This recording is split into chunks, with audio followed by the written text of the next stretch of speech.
in Bombay is put together. Chaman Lal was of my age. Lal alive है तो शायद उसे याद हो या न हो, तो वो मुझे गाना सुनाता था। पंजाबी में है, वो उच्ची एक फारसी का शेर सुनाया है बाज खां ई, और बड़े गमगीन तरीके से उनको अलविदा कहा। पॉइंट है, यहाँ पे मुर्दे जलाए जाते थे सेपरेशन से पहले। जब अस्सलाम वालेकुम, good evening to mister Inder Malhotra in Bombay. His parents were from Dalwal and other fellow, his name was Chaman Lal. They were four brothers. We used to play together. Chaman Lal was of my age.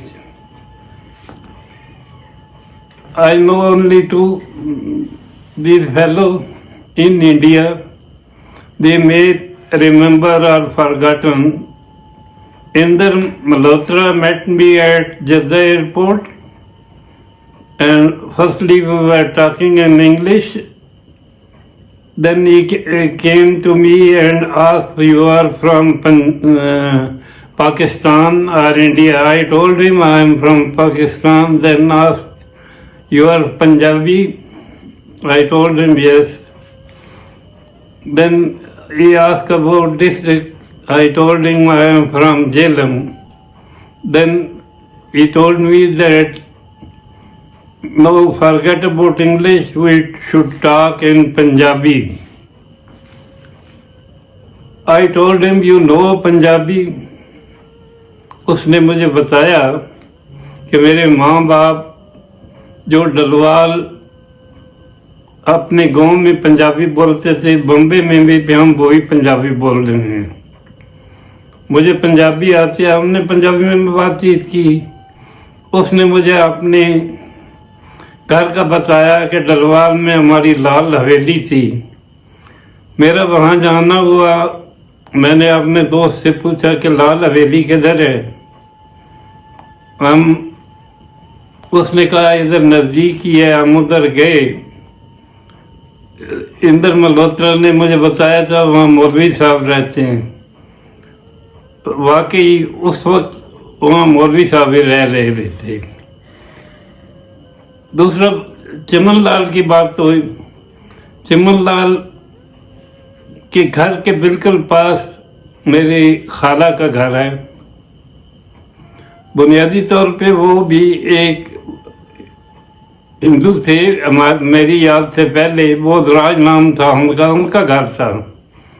वो बेचकर पता नहीं उन्होंने पहले predict कर लिया या क्या वजह है, वो इंडिया में माइग्रेट कर गए।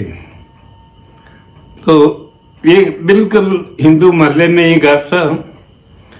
तो वो चार भाई थे। बड़ा मनोहर लाल था, उसके साथ तो हमारा कोई तल्लुक नहीं था।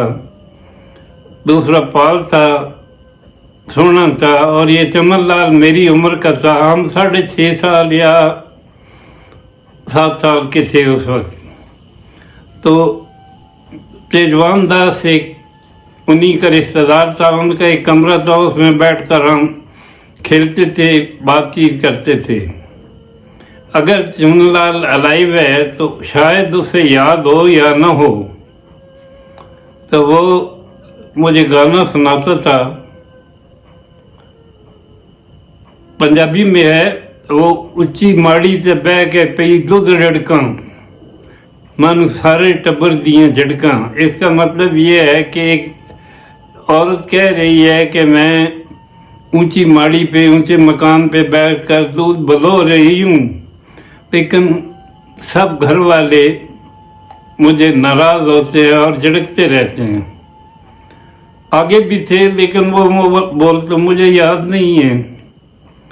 ये उनके वालिद का नाम मिस्टर मथुरा था। उसके घर के साथ तेजवान का घर था, साथ भगवान दास का घर था, नीचे मिस्टर गुमानी लाल का घर था, उससे बिल्कुल मलिक मिस्टर मीरा का घर था। आगे गोपी का घर और दुकान थी, उसका भाई मोना था। एक की परचून की दुकान थी और एक की पंसार की। उससे थोड़ा आगे जाए हमारा दारा या बैठक कहते हैं उसको, उससे बिल्कुल मुल्का मिस्टर चंदू की दुकान थी। तो गाँव से ज़रा हटकर नीचे धर्मशाल थी। उस धर्मशाल में जो रहता था उसको बाबा कहते थे। उसका बेटा था, मुझे पूरा नाम तो याद नहीं, हम छोटे छोटे थे, उसको लोकू कहते थे। गुमानी दास का बेटा जो छोटा था उसको काका कहते थे, और बड़ा जो था वो मदन लाल था। सुना है बड़ा फौज में था, छोटे के बारे में कोई इल्म नहीं, ये इसका हाबी है। तो मुझे उसने कहा कि ये जो अब मकान कुछ गिर गए हैं, कुछ में स्कूल बन गए हैं, कुछ में लोग रह रहे हैं, तो उसे मैंने एक फारसी का शेर सुनाया, गहे बाज खां ई किस्से पारी नरा। उसका मतलब ये है कि अगर तुम पुरानी याददाश्तों को अपने दिल में ताज़ा रखना चाहते हो, गाए गाए कभी कभी उन बातों को याद कर लिया करो। तो मैंने इसी हिसाब में, चूँकि एज वाइज मैं ही जानता हूँ, ये तो छोटे बच्चे हैं, कि वो लोग थे जब माइग्रेट हुए उस वक्त भी मैं देख रहा था, वो जब जा रहे थे धूल उड़ रही थी, गाँव के लोगों ने उन्हें बड़ी इज्जत से और बड़े गमगीन तरीके से उनको अलविदा कहा। कुछ लोगों के अभी भी तलक थे, लेकिन अब बहुत ज़्यादा देर हो गई है।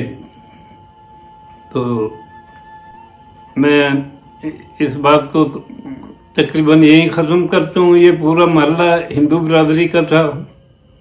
अभी किसी में स्कूल बन गया है, किसी में लोग रह रहे हैं, कुछ गिर गए हैं।